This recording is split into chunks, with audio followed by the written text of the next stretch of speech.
You've heard the legends, a monk one night, a deal with the devil, but what if I told you the real story of the Codex Gigas, the world's biggest medieval book, is way weirder than the myth?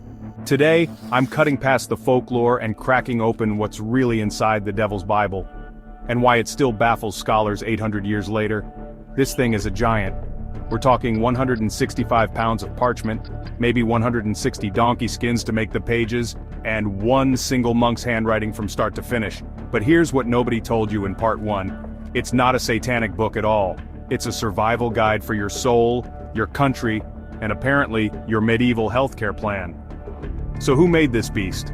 Legend says Herman the Recluse, a monk locked in his cell, wrote it to save his soul. But records from Bohemia mention a guy called Herman Inclusus, literally Herman the Shut-In, who died November 10th, year unknown.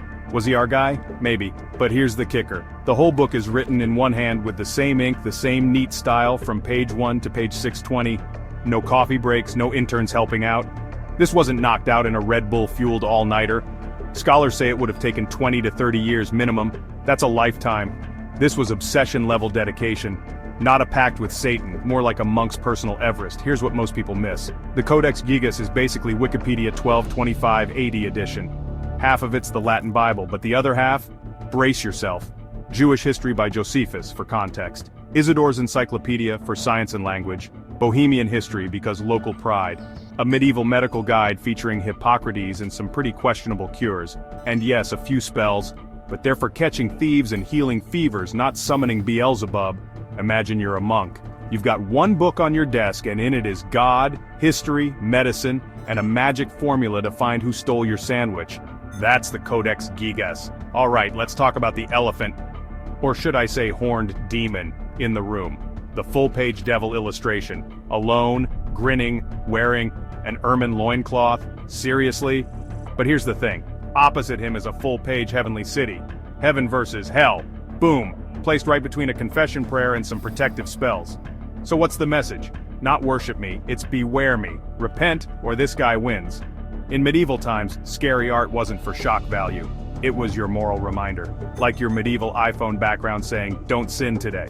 And the Codex Gigas itself, it's been on more adventures than Indiana Jones. Pawned by monks in 1295, seized by Holy Roman Emperor Rudolph II, an occult collector who loved the devil page, stolen by the Swedes in 1648 during a war, survived a castle fire in 1697 when someone literally threw it out a window to save it. Fun fact, the book allegedly flattened a bystander. Today, it's chillin' in Stockholm's National Library, too fragile to open for visitors, but you can scroll through it online, no blood pact required. So did the devil really help write this? Nah. But did one human monk pour decades of life into making the biggest, most complete, and yes, creepiest medieval book on Earth?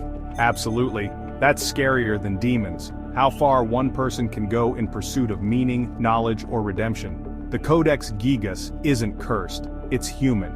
And it's one of the coolest artifacts of human endurance in history. If you're into stories where truth is stranger than myth, smash that like, hit subscribe, and let's keep digging into the weirdest objects ever made. Until next time, don't make deals with demons, just read more history.